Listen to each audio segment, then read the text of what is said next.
감사의 마음으로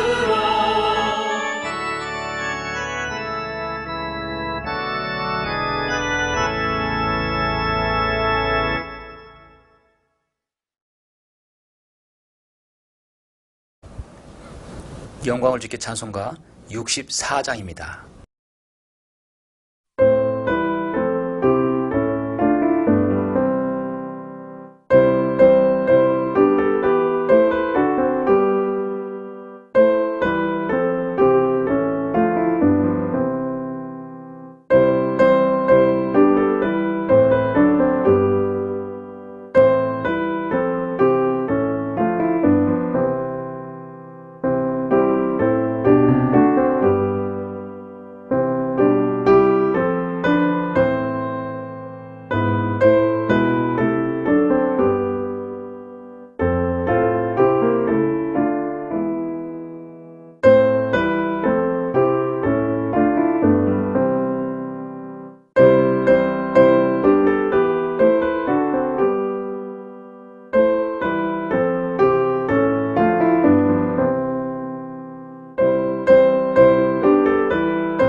영광을 주께 찬송가 388장입니다.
영광을 주께 찬송가 12장입니다.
다 같이 경배를 해서 기도하시겠습니다. 은혜로우시고 자비로우시며 사랑이 풍성하신 아버지 하나님 감사를 드립니다. 허물과 죄들 가운데 죽었으며 영원히 지옥의 나락으로 떨어져 멸망할 수 없게 하는 저희들 주님의 그 크신 사랑과 은혜로 우리 주님의 갈고 십자가의 그 구속 사랑으로 보혈은 피로 구속해 주심을 감사를 드립니다. 하나님의 자녀가 되어서 하나님의 말씀을 읽을 수 있고 들을 수 있고 또 말씀을 전할 수 있는 특권을 저희를 허락해 주심을 감사를 드립니다. 이제 한 해의 여름이 지나고 이제 가을이 접어들었습니다. 모든 것에 열매를 맺는 이때 정말 아름다운 좋은 계절을 저희에게 주심을 감사합니다. 결실의 계절에 더 주님께 감사하고 더 주님께 100% 더 받은 은혜를 사람들에게 100% 베풀 수 있는 저희들에게 그 은혜를 하나님께서 허락해 주시길 원합니다. 오늘 이 시간 이 10월의 첫째 주 주일을 경배하는 모든 성도들 각인을 하나님께서 함께 해주시고 오늘도 말씀을 통해서 우리가 무엇인가 깨달음 얻게 해주시며 또 귀한 주님의 사랑의 진리를 알게 해주시기를 원합니다. 이 시간 함께 경배하고 있는 모든 사랑하는 성도들, 가게는 주님께서 지켜주시옵소서. 개인은 사무실에서, 가정에서 어떤 형태로든 영과 진리로 드리는 경배를 주님께서 존귀하게 해주시고 갚아 주님께서 흠양해 주시길 원합니다. 감사를 드리며 주 예수 그리스도 이름으로 기도드렸습니다. 아멘. 영광을 주께 찬송가 257장입니다.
네, 오늘은 10월의 첫 주입니다.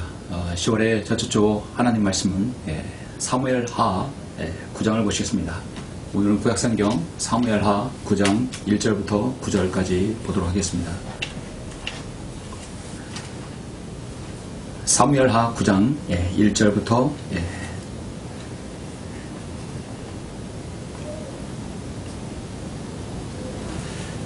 9절까지 보도록 하겠습니다. 제가 봉독해 올리겠습니다. 다윗이 말하기를 사울의 집에 아직 남아있는 자가 있느냐? 내가 요나단을 인하여 그에게 친절을 베풀리라 하니라. 사울의 집에 속한 한 종이 있으니 그의 이름이 시바더라. 그를 다윗에게로 부르니 왕이 그에게 말하기를 내가 시바냐? 하자 그가 말하기를 왕의 종이 그러하나이다 하더라. 왕이 말하기를 사울의 집에 아직 남아있는 자가 없느냐? 내가 그에게 하나님의 인자하심을 베풀리라 하니 시바가 왕에게 말하기를 요나단에게 아직 한 아들이 있는데 그가 다리를 저나이다 하더라. 왕이 그에게 말하기를 그가 어디 있느냐 하니 시바가 왕에게 말하기를 보소서 그가 로드발의 암멜의 아들 마킬의 집에 있나이다 하니라. 다윗 왕이 보내어 로드발로부터 암멜의 아들 마킬의 집에서 그를 데려오니라. 사울의 손자요 요나단의 아들인 무피보셋이 다윗에게 나와 그의 얼굴을 대고 엎드려 경의를 표하더라. 다윗이 말하기를 무피보셋아 하니 그가 대답하기를 보소서 왕의 종이니이다 하더라. 그러자 다윗이 그에게 말하기를 두려워 말라. 내가 내 아버지 요나단을 인하여 너에게 반드시 친절을 베풀 것이며 내가 내 조부 사울의 모든 땅을 내게 돌려줄 것이니라. 또 내가 계속해서 내 식탁에서 빵을 먹을지니라 하니 그가 절며 말하기를 왕의 종이 무엇이기에 왕께서 죽은 개같은 나를 돌아보시나이까 하더라. 왕이 사울의 종 시바를 불러 그에게 말하기를 내가 사울과 그의 온 집에 속한 모든 것을 내 주인의 아들에게 주었노라. 예, 참으로 다윗은 자신에게 베푼 그 은혜를 잊지 않았죠. 예, 요나단으로 인하여 베푼 그 은혜를 그 아들에게 갚는 모습입니다. 자, 오늘 말씀을 위해서 잠시 기도드리겠습니다. 은혜로우시고 자비로우시며 한없는 주의 은총 가운데 사는 저희들 주님께 참으로 감사를 드립니다. 하나님 앞에 죄인이었고 무지하며 복음을 몰랐던 저희들 예수 그리스도를 통하여 구원받아서 하나님의 자녀가 되고 영원한 지옥의 형벌로부터 구원받아서 이제 저 세자를 낙원에 우리가 올라가서 주님과 함께 영혼을 누리는 그런 특권을 저희들 허락해 주신 주님께 다시 한번 감사를 드립니다. 오늘 저는 이 귀한 또 10월의 첫 주일을 맞이해서 아버지 하나님 말씀을 통하여 하나님의 은총과 하나님의 은혜에 대해서 말씀을 드리려고 합니다. 이 말씀에 주님께서 기름 부어주시고 하나님께서 우리에게 베풀어 주신 그 은혜를 잊지 아니하는 우리 모두가 될 수 있는 이 귀한 계기가 될 수 있도록 인도하여 주옵소서. 말씀 위에 기름 부어주시기 원합니다. 주 예수 그리스도 이름으로 기도드렸습니다. 아멘. 오늘 말씀의 제목은 다윗의 은총, 하나님의 은혜라는 말씀으로 잠시 말씀을 전하겠습니다.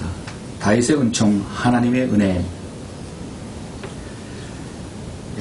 지난해 고의적 자해, 즉 자살로 인해서 사망한 숫자가 작년 2023년에 13,978명으로 통계청이 조사가 나왔습니다.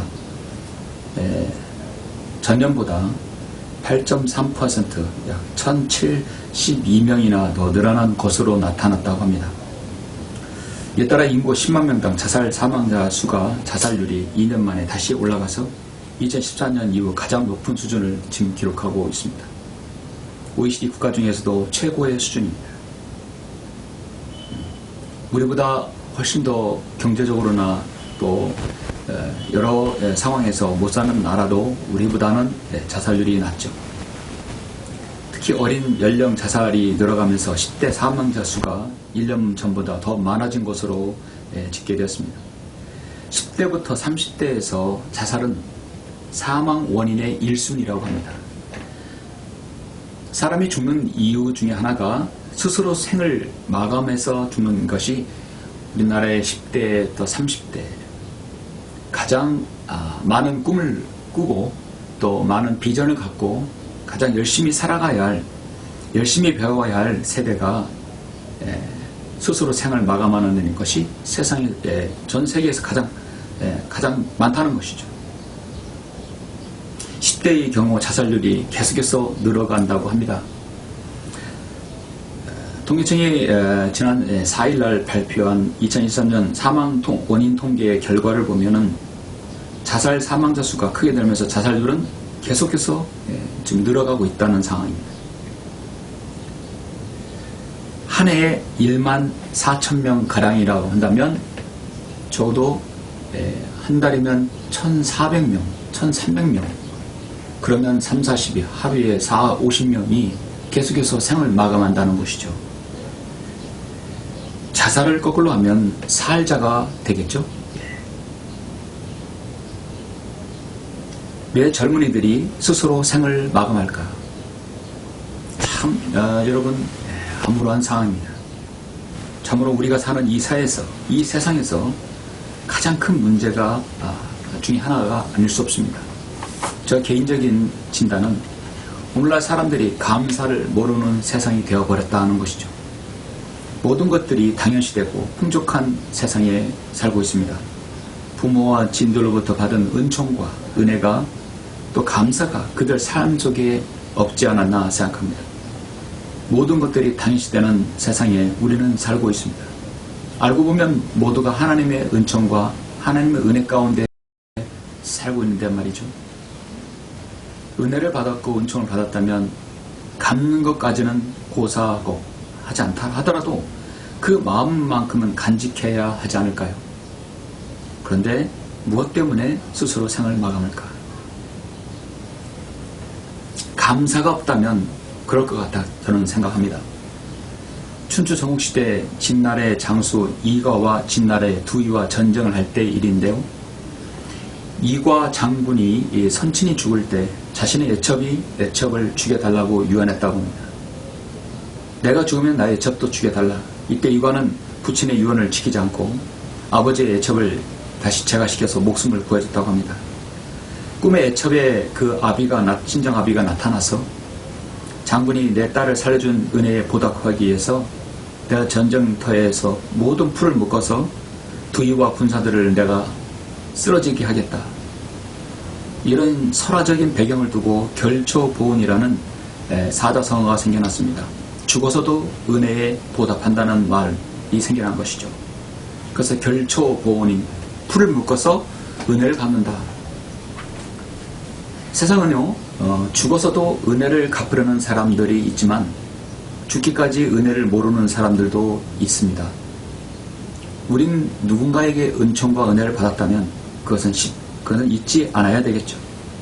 각박한 요즘 세상에 자신이 받은 은혜를 쉽게 잊어버리는 이때 오늘 본문 말씀 다윗은 자신이 은혜 받은 그 요나단의 친구 요나단의 아들에게 은총을 베풀었고 은혜를 베풀었습니다. 물론 우리가 볼 때 참 귀감이 되는 말씀이라고 할 수 있습니다. 성경에서 우리는 가장 강력한 통치 체계를 만든 왕이라고 한다면 다윗 왕을 들 수 있겠죠. 하나님께서는 열왕기상 11장 36절에서 내가 한 지파를 그의 아들에게 주어 내 종 다윗으로 내가 나의 이름을 두려고 나를 위하여 택한 성읍 예루살렘에서 항상 내 앞에 내 앞에서 빛을 갖게 하리라 해서 다윗이 이스라엘의 훌륭한 지도자로서 서기까지는 사실 많은 인내와 고난이 함께 했습니다. 그는 15살 때부터 전쟁의 용사였습니다. 수많은 전쟁에서 많은 용사를 얻었고 그 전쟁에서 그는 사람과의 관계에 대해서 그는 철저히 배웠습니다. 이제 그가 명실공히 이스라엘 왕이 되었을 때 왕국이 안정되었을 때 일입니다. 여기서 다윗의 진정한 인간적인 면모를 볼 수 있죠. 제가 오늘 책에서 읽어봤는데요. 이런 말이 있더라고요. 여자가 남자를 알려면 남자가 성공했을 때를 보면 안다고 합니다. 남자가 여자를 알려면 남자가 실패했을 때 그때 상황을 보면 안다고 합니다.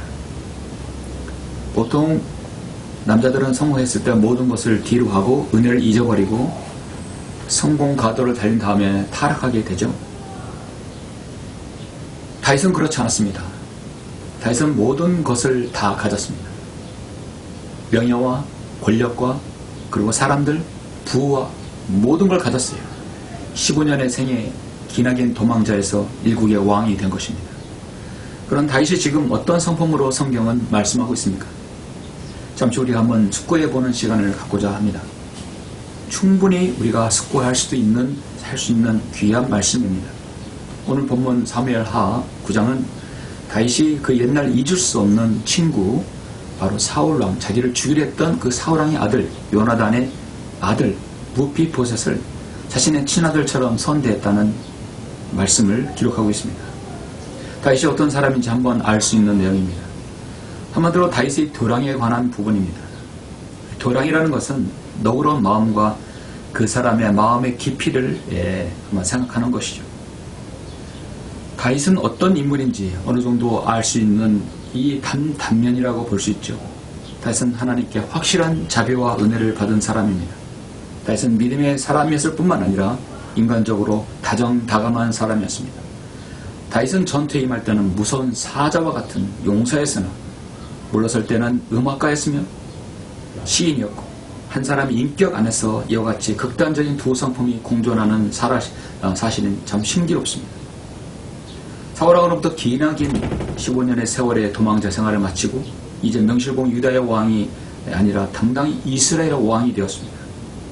사무엘하 5장 4절에 보면 다윗이 치리를 시작할 때 30세였으며 그가 40년을 치리하니라. 40년 동안 치리했습니다.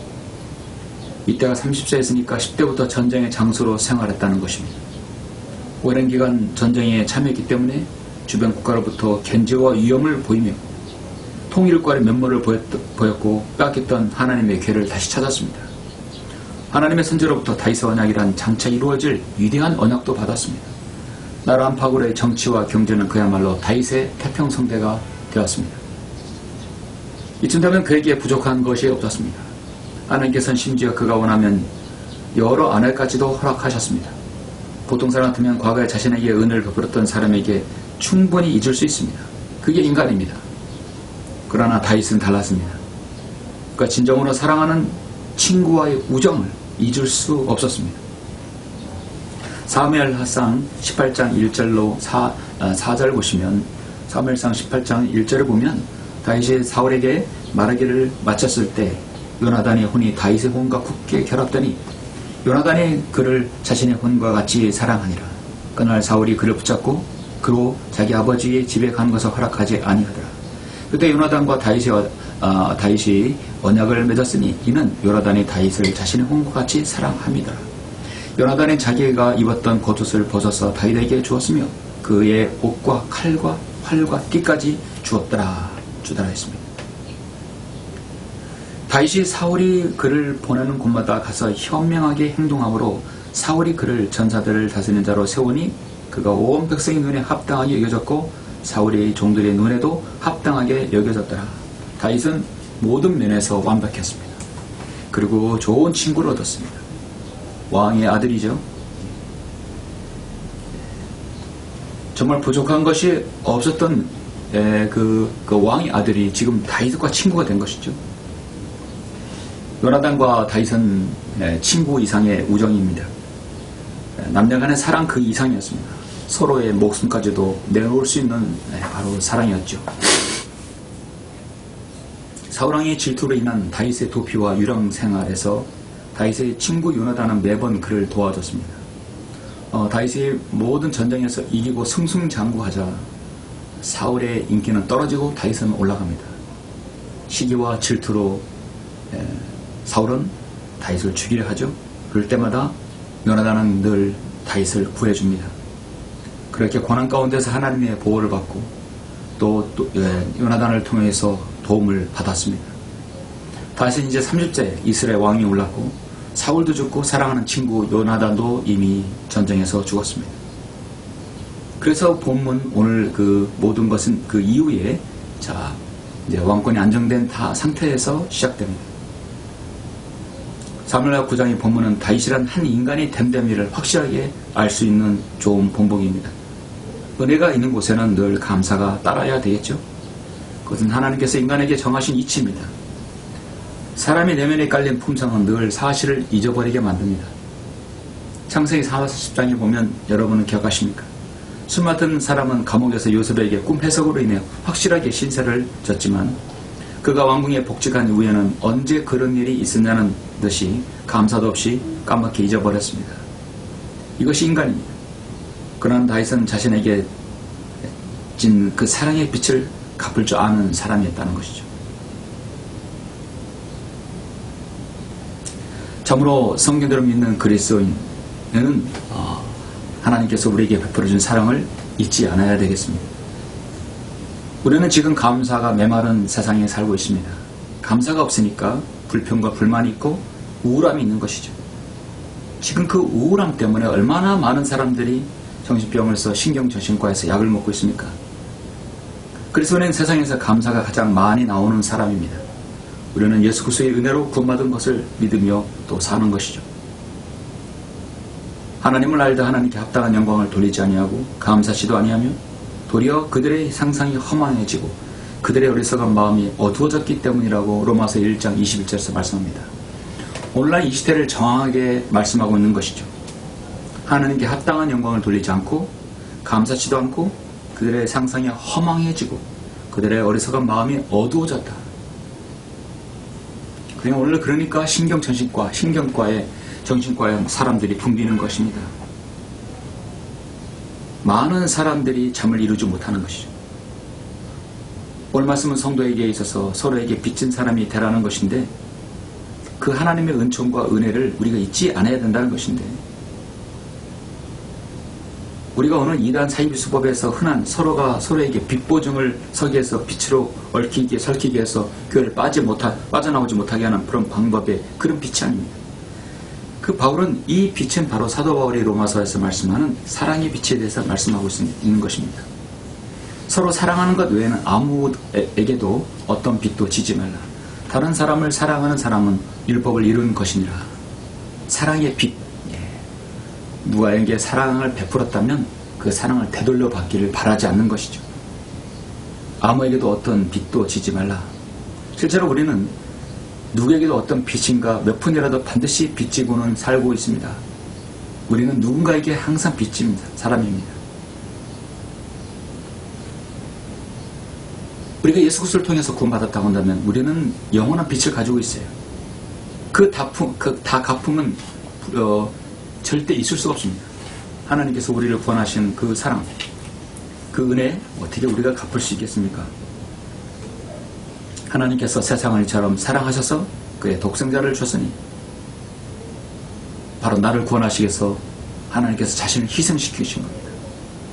그 사랑을 우리가 어떻게 갚을 수 있겠습니까? 이는 그를 믿는 사람은 누구든지 멸망하지 않고 영생을 얻게 하려 하십니다. 하나님께서 자기 아들을 세상에 보내신 것은 세상을 정죄하려 하심이 아니요 그를 통하여 세상이 구원받게 하려 하십니다. 하나님께서 저와 여러분을 구원하시기 2000년 전에 자신의 사랑을 다 쏟아 놓으셨습니다. 우리가 하나님의 사랑을 받을 가치가 있어서 받은 것이 아닙니다. 온전한 하나님의 그 사랑의 속성으로 인해서 우리가 받았습니다. 분수에 넘치는 사랑, 분수에 넘치는 은혜와 은총을 받은 사람들입니다. 우리는 하나님께 엄청난 사랑의 빛을 지고 있어요. 이 사랑을 우리가 전생에 갚을 길이 없습니다. 하나님께서는 그래서 그 갚을 길을 하나 만들어 주셨는데 그것은 다른 사람에게 그 사랑을 전하라는 것이죠. 요한일서 4장 9절에서 우리를 향한 하나님의 사랑이 이렇게 나타났으니 곧 하나님께서 그의 독생자를 세상에 보내신 것은 우리로 그를 통하여 살게 하려 하심이라. 우리는 잊을 수 없습니다. 이 사랑의 빛은 세상이 이해할 수 없는 사랑의 채무입니다. 사랑을 베푸는 사람은 사랑의 채권자입니다. 사랑을 받은 사람은 채무자입니다. 그런데 이 상황에서 채무자는 채무자에게 그 빛을 어디서 갚으라고 독촉하지 않습니다. 희한한 빛입니다. 우리는 누군가에게 돈을 꾸게 되면 빚을 갚으라는 독촉을 받게 되죠. 은행으로부터 받게 되죠. 그러나 우리가 누군가 사랑을 줬다면 그 빛을 빨리 갚으라고 우리는 요구해서는 안 된다는 것이죠. 우리 또한 그 사랑의 빛을 우리 하나님으로부터 갚을 수 없기 때문입니다. 다만 그 사랑을 다른 사람에게 전달하라. 그것이 최소한 갚는 길입니다. 은총이란 말은 아주 높은 존재에 특히 어떤 사전적 의미로 신이나 왕이 인간에게 백성에게 베푸는 고마운 일과 사랑이라고 정의하고 있습니다. 그 은총과 은혜는 비슷한 말이 될 수 있죠. 다윗은 무피소색의 그 친구 요나단의 아들에게 은총을 베풀었습니다. 오늘 다윗의 은총 하나님의 은혜를 보면 우리는 두 가지를 볼 수 있는데 첫 번째는 나는 누군가에게 사랑의 빛을 줬는가입니다. 난 누군가에게 사랑의 빛을 줬는가. 사무엘하 오늘 말씀 9장 1절에서 8절 여러분 보셨다시피 내가 요나단을 인하여 그에게 친절을 베풀리라 1절부터 말씀하고 있습니다. 다윗은요 평생 동안 그렇게 도망자의 신세에서 이렇게 쫓겨다니면서 번번이 요나단의 그 도움을 받아서 살아나게 됐죠. 그럴 때마다 그는 반드시 내게 베푼 그 요나단의 은총, 요나단의 은혜를 내가 갚으리라 늘 마음에 두었던 것이죠. 언젠가 내가 갚으리라. 그런데 그 사랑하는 친구 요나단도 사울왕도 다 전쟁에서 죽고 말았습니다. 그러면 그 요나단에게 내가 빚을 갚을 수 있는 길이 있을 것인가 늘 마음에 두었던 것이죠. 그래서 다윗이 말하기를 사울의 집에 아직 남아있는 자가 있느냐, 내가 그 사람까지 죽이리라 하느냐. 그게 아닙니다. 내가 그 사람을 인하여 내가 친절을 베풀겠다. 누구로 인하여? 요나단을 인하여. 내가 요나단을 인하여 친절을 베풀리라. 내가 우리 주님으로 인하여 다른 사람에게 친절을 베풀리라. 내가 우리 주님 예수님으로 인하여 다른 사람에게 은혜를 갚으려 했다는 뜻이죠. 다윗은 이제 요나단의 아들이 있었다는 걸 알게 됩니다. 그의 종을 통해서 알게 되었죠. 그러니까 이 시바종이 그렇게 여러분 신실한 종이 아닙니다.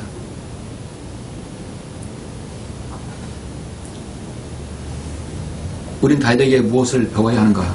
아픔과 상처를 줬던 사울왕의 모습은 지워버리고 너무나 고마웠던 요나단의 모습만 떠올렸던 것입니다. 사울의 집에 오래 남아있는 사람이 있는가를 물었던 것입니다. 내가 그에게 은총을 베풀리라. 내가 사울에 인하여 일가를 멸족시키리라가 아닙니다. 뭇비보셋을 볼 때 사울도 생각나고 요나단도 생각나겠지만 다윗은 요나단을 기억했습니다. 사무엘하 4장 4절에 보면 그 앞서 4장 4절에 보면 뭇비보셋의 그 존재가 나오죠. 사무엘하 4장 4절에 보시면 사울의 아들 요나단에게 다리를 저는 한 아들이 있더라. 이스라엘에서 사울과 요나단의 소식이 왔을 때 그가 5살이었는데 그 유모가 그를 업고 도망할 때 급히 도망하다가 그가 떨어져 절개되었더라. 그의 이름은 뭇비보셋이다. 그렇게 성경은 말씀하고 있죠. 장애를 갖고 있는 것이죠. 다리에 장애를 갖고 있는 것입니다. 그러냐 어디 평탄한 그 험난한 세상에 쉽게 좀 살아가기는 어려운 것이죠. 사울은 다윗은 그 뭇비보셋에게 무엇은 어떤 친절을 반드시 베풀기로 마음먹었던 것입니다. 누구로 인하여? 요나단을 인하여. 우리가 예수 그리스도를 통해 구원받았다고 하면, 우리가 예수 그리스도를 통해서 은혜를 받았다고 하면 우리도 예수 그리스도를 통해 은혜를 갚을 수 있는 것입니다. 우리는 다른 사람에게 예수 그리스도의 은혜로 인하여 갚을 수 있는 것이죠. 악을 악으로 갚지 않겠다. 악을 내가 은혜로 갚겠다는 것이죠. 하나님께서는 참으로 정확한 분이십니다. 이렇게 뭇비보셋에게 은혜를 베풀었을 때 사울은 이제 사무엘하 11장에서 죄를 짓게 되죠. 엄청난 죄를 짓게, 살인과 간음이라는 죄를 짓게 되죠. 그 이후에 다윗은 엄청난 어려움에 봉착하게 됩니다. 사무엘하 16장 이제 그는 피난을 가게 되죠. 아들 압살롬으로 인하여서 반역으로 인하여서 피난을 가게 되죠. 이런 상황에서 다윗은 지금 어떤 상황인가 한번 보시죠. 사무엘하 16장 1절로 3절 보면 다윗이 산 정상에 조금 지났을 때 보라 뭇비보셋 종 시바가 그를 맞이하였는데 두 나귀의 안장을 얻고 그 위에는 빵 200덩이와 건포도 100송이와 여름 과일 100과 포도주 한 병을 실었더라. 지금 왕은 압살롬의 왕이 찬탈로 인하여서 피난을 가고 있고 매우 어려운 상황에 있습니다. 이럴 때 시바의 그 스탠스가 어떤가를 한번 알 수 있겠죠. 왕이 시바에게 말하기를 내가 이것들로 무엇을 하라고 하느냐. 아니 시바가 말하기를 나귀들은 왕의 가족들로 타게 하려 하며 빵과 여름 과일들은 청년들로 먹게 하려 함이며 포도주는 광야에서 기진한 자들로 마시게 하려 함이니이다 하더라. 왕이 말하기를 내 주인의 아들은 어디 있느냐. 아니 시바가 왕에게 말하기를 보소서 그가 예루살렘에 있는데 그가 말하기를 오늘 이스라엘이 집이 내 아버지의 왕국을 내게 돌리리라 하더이다. 중상모략하는 거죠. 뭇비보셋을 아주 나쁜 사람으로 만들어 버리는 겁니다. 이런 종을 두지 말아야 했어야 되는데요. 왕이 시바에게 말하기를 보라 뭇비보셋에게 속한 모든 것이 내 것이라 하더라. 시바가 말하기를 오 내 주 왕이여 내가 겸허하게 왕께 간구하오니 나의 목전에서 은혜를 잊게 하소서. 그리고 나서 여러분 19장을 보시면 19장 24절 보시면 이런 다윗 왕이 어려움을 당했을 때에 뭇비보셋에는 어떤 상황이었었는가. 사무엘하 19장 24절에 보면 그때 사울의 손자 뭇비보셋의 왕을 맞으러 내려오는데 왕이 떠난 날부터 평안히 돌아오는 날까지 발도 다듬지 아니하고 수염도 깎지 아니하고 옷도 빨지 아니하였더라. 그가 왕을 맞이하러 예루살렘에 왔을 때 왕이 그에게 말하기를 뭇비보셋아 어째여 내가 나와 함께 가지 아니하느냐 하니 그가 대답하기를 오 내 주 왕이여 내 종이 나를 속였나이다. 왕의 종은 저런 말이기에 왕의 종이 말하기를 내가 내 나귀의 안장을 얹어 그 위에 타고 왕께 가리라 했는데 그가 내 주 왕께 왕의 종의 중상하였나이다. 중상 모략이라는 것이죠. 그러나 내 주 왕은 하나님의 천사 같으시오니 왕의 눈에 좋으신 대로 행하소서. 자, 이렇게 은혜를 받은 무표수는 거기에 따라서 왕이 돌아올 때까지 전혀 자신은 호의호식하지 않았다는 것이죠. 자, 누군가에게 나를 위해서 사랑의 수고를 베풀었다면 우리는 그 사랑의 빛을 진 사람들입니다. 그 빛에 대해서는 우리는 잊지 않아야 됩니다. 우리가 흔히들 사랑을 잘 말씀하고 있는 고린도서 13장을 사랑장이라고 하는데요. 고린도서 13장 12, 13절 보면 지금은 우리가 우리 유리를 통해 희미하게 보나 그때는 얼굴과 얼굴을 마주보게 될 것이며 지금은 내가 부분적으로 하나 그때는 내가 알려진 것처럼 알게 되리라. 이제 믿음, 소망, 사랑 이 세 가지가 있으나 이 중에 가장 위대한 것은 사랑이니라. 신약교리를 알려면 바울 서신서를 보면 되죠. 사랑에 대해서 더 자세히 알려면 우리 요한복음과 요한복음, 요한 1, 2, 3, 4를 보면 됩니다. 그 중에서 요한일서 5장밖에 되지 않지만 29번이나 언급할 정도로 사랑에 대해 자세히 언급하고 있습니다. 요한일서 1장 3장 16절에 보면 이로써 우리가 하나님의 사랑을 아노니 이는 그분이 우리를 위하여 자신의 생명을 내어놓으셨기 때문이라. 요한일서 4장 8절 사랑하지 아니한 자는 하나님을 알지 못하나니 사랑의 근원은 하나님이시라고 말씀하고 있습니다. 하나님은 사랑이시라 했습니다. 하나님은 사랑이시라고 했는데 그 사랑은요, 그 속성이라는 것은 참으로 이타적이죠. 에로스인 것이 아니라 이타적인 것이죠. 우리가 누군가에게 사랑을 받았다면 그 사랑을 그 사람이 그들한테 대갚지 못한다고 한다면 다른 사람에게라도 우리는 받은 사랑을 전할 수 있어야 된다는 것이죠. 사랑의 원리는 우리가 주님으로부터 사랑을 받았다면 우리 평생의 그 은총과 은혜를 받았으면 그것은 주님께 갚지 못한다고 하면 갚는다고 한다면 우리가 다른 사람에게 그 사랑을 전달하는 것이 하나님께 갚는 것입니다. 하나님의 사랑은 무조건적입니다. 편애도 없으시고 가식 없는 순수한 사랑입니다. 우리가 이것을 본받아야 되는 것이죠.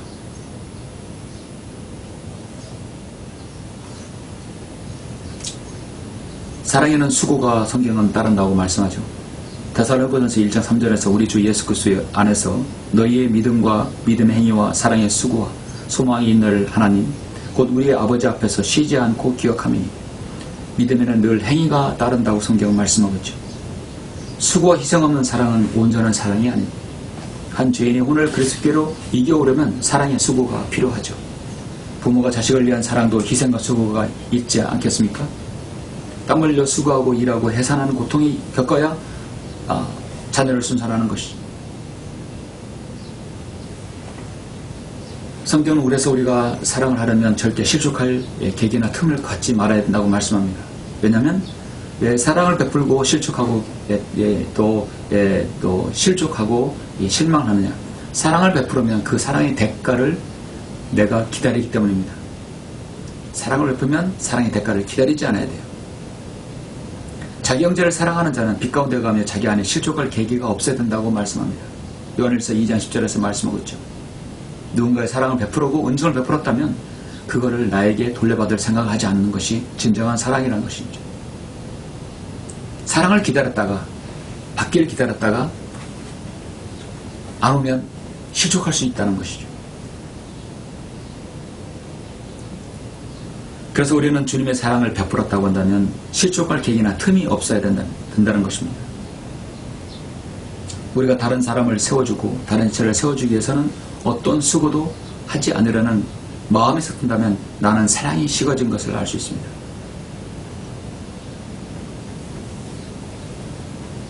나는 사랑의 수고를 받았다면 잊지 아니하고 내가 누군가에게도 그 사랑을 베풀 수 있는 성도와 그리스도인이 되어야 되는 것이죠.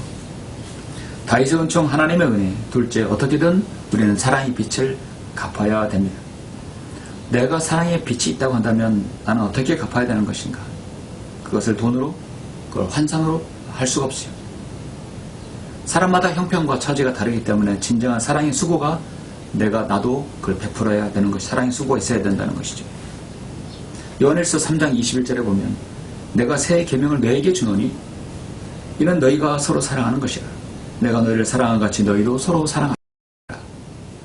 나의 계명은 이것이니 내가 너희를 사랑하는 같이 너희도 서로 사랑하라. 사실 여러분, 자신이 존재하고 있는 것 자체가 다른 사람으로부터 사랑의 빛을 진 까닭이라고 할 수 있습니다. 근데 빛이란 말은 꼭 갚아야 한다는 의미를 내포하고 있는 말이죠. 사랑의 빛 역시 갚아야 됩니다. 누차 말씀드렸듯이 그 빛은 내가 누군가에게 갚을 수 있는 것이죠.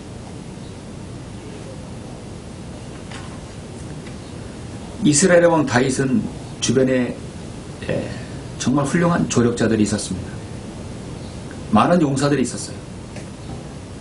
하루는 전장에서 이런 일이 있었습니다. 사무엘하 23장 15절에 보면 다윗이 갈망하여 말하기를 오 나로 성문 곁에 있는 베들레헴의 우물물을 마시게 할 자가 누구인가. 그 말을 들은 이 세 용사가 필스타인들이 군대를 뚫고 가서 성문 곁에 있는 베들레헴의 우물물을 길러와 다윗에게 가져오니라. 정말 목숨을 걸고 물을 떠온 거죠. 그러나 그가 그것을 마시기를 원치 아니하고 주께 부어드리며 제단에 부었습니다. 말하기를 오주여 내가 이 일을 결단코 하지 아니하리이다. 이것은 자기 생명의 위협을 무릅쓰고 갔던 사람들의 피가 아니니까. 이것이 다윗의 면모입니다. 갈증이 있어서 물을 갈망할 때 옆에 있으면 좋겠지만 물이 적진에 있을 때 그 물을 마시기 우리 주군을 위해서 죽음을 무릅쓰고 물을 떠온 그 사람들, 그 용기와 충성, 다윗은 감동받지 않을 수 없습니다.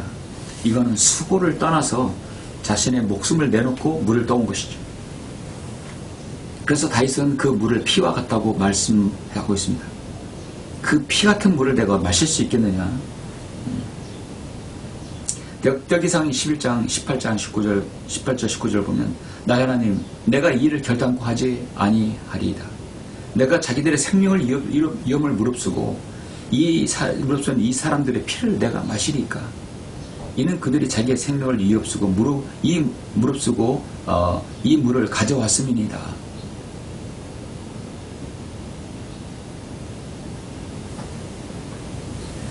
자신의 세 용사들은 적군의 진영에 뚫고 들어가서 그 밤이슬에 젖었으면서 그 새벽에 돌아온 것이 물을 가지고 떠온 것입니다.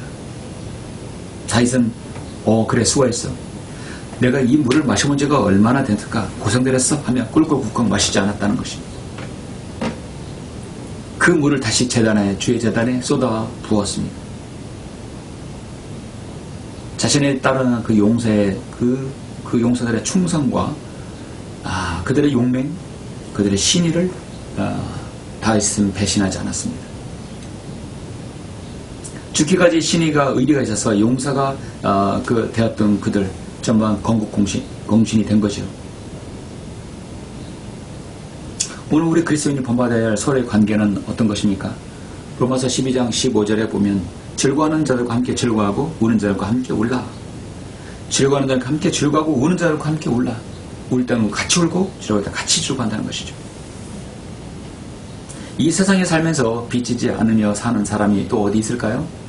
누구든 간에 빚지고 사는 것입니다. 우리는 하나님의 은총과 은혜를 받지 않고 하루하루 살 수가 없습니다. 오늘 하루도 우리는 풀벌레, 가을 햇살, 바람과 구름, 풀, 나무 이런 모든 것에 우리는 빚진 하루가 되는 것입니다. 하나님이 주께서 조성한 이 모든 것에서 우리는 빚진 하루가 되는 것이죠. 우리가 받은 모든 것들을 그대로 우리는 돌려줄 수 없습니다. 그런 능력이 없습니다. 그 빚을 갚는 것은 그 모든 것을 허락하신 주님을 찬양하는 것이고 내가 할 수 있는 한 누군가에게 나도 사랑을 베푸는 것입니다. 우리는 단 한순간도 하나님께 빚지지 않고는 살아갈 수 없는 빚진 존재입니다. 저뿐만 아니라 여러분 이 말씀을 듣는 모두가 여러분 빚진 사람들이죠. 사도 바울도 자신이 빚진 사람이라고 했고요. 그래서 누구의 사랑을 빚을 갚으라. 그 갚는 것은 그 대상이 바로 앞에 있는 사람들이라는 것이죠. 사랑의 빛을 가지고 있는 성도는 그 사랑을 잊어서는 안 되고 또 그런 사랑을 준 성도는 언젠간 그 성도도 나에게 빚질 수 있다는 것, 내가 언젠가 갚을 날이 있겠지 기억하는 것입니다. 다윗이 도망다니고 요나단의 도움을 받았을 때 늘 기억할 것입니다. 언젠가는 이 빚을 갚으리라. 그리고 오늘 그 빚을 갚는 날이 됐던 것입니다. 사랑하는 성도 여러분, 말씀을 맺겠습니다. 우리는 놀랍도록 지금 주님의 은총과 은혜를 입은 사람들입니다. 날마다 당연한 것 같지만 모두가 하나님의 은혜이고 모두가 은총입니다.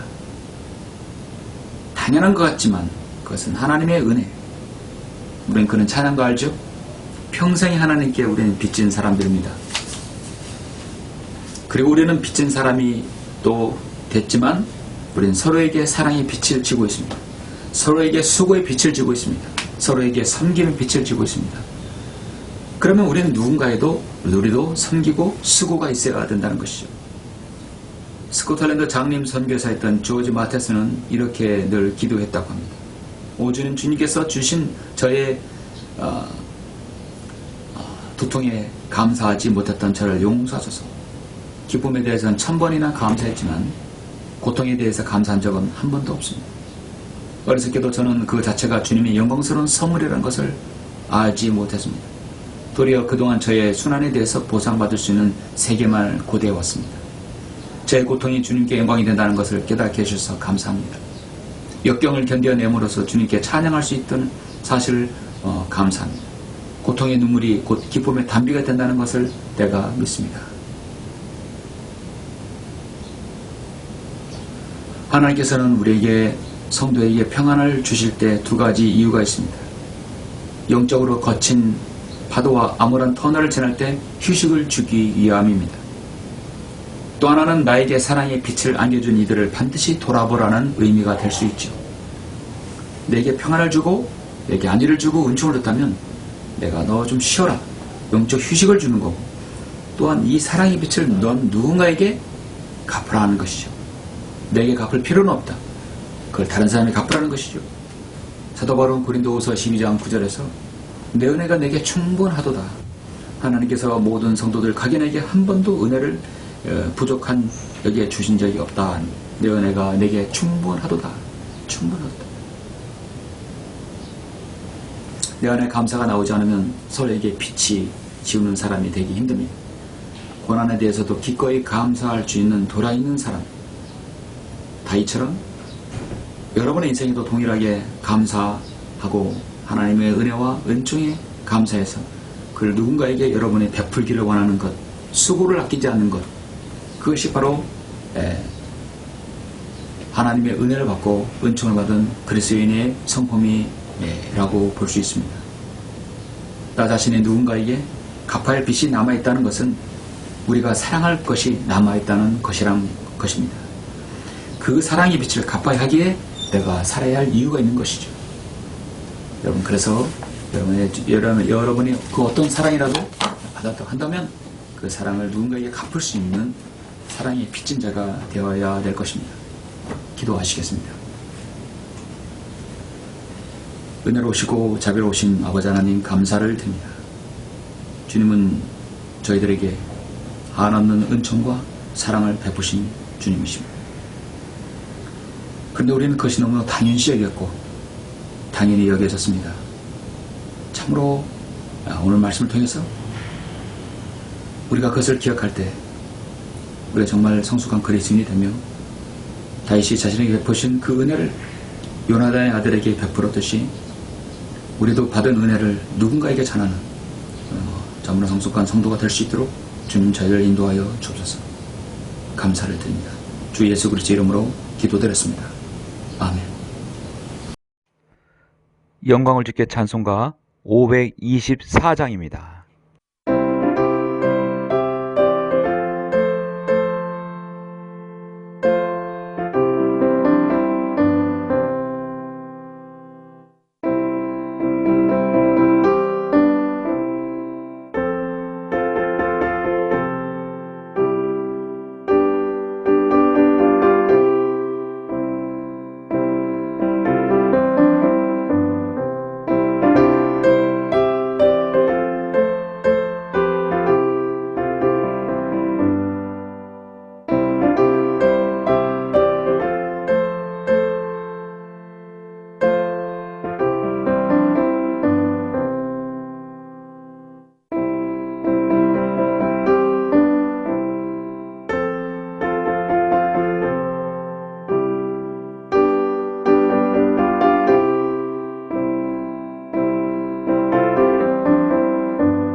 기도하심으로 예배를 마치겠습니다.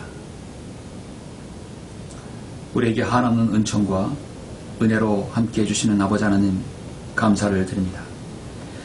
오늘 사무엘하 9장에서 다윗에게 베푸신 하나님의 은혜, 그 요나단의 은총이 아버지 하나님 다윗은 그것을 반드시 기억했고 또 그의 아들 무비보셋에게 갚아왔습니다. 다윗은 정말 하나님의 사람이었고 감사와 은혜를 잊지 아니하는 그런 훌륭한 믿음의 선진입니다. 우리가 오늘 다윗의 그 행보, 다윗의 믿음을 보면서 한없는 주님의 사랑을 받은 저희들, 그 사랑 우리가 다 갚을 수는 없지만 우리 생에 하나님께서 우리에게 주신 베풀어진 은혜를 다른 사람에게 또 필요한 사람에게 전달할 수 있는 하나님 그 축복을 허락해 주시기를 원합니다. 우리는 평생의 빚진 자입니다. 하나님의 은혜의 빚진 자요, 하나님의 사랑의 빚진 자입니다. 그 빛을 우리가 다른 사람에게 전하여서 주님 빛을 전달한다면 주님께서 가장 기뻐하실 것입니다. 그러한 빚진 자들이 저희들 되게 해주시고 결코 사랑의 수고를 잊지 아니하는 성도가 될 수 있도록 저희들 인도하여 주시옵소서. 감사를 드립니다. 주 예수 그리스도 이름으로 기도드렸습니다. 아멘.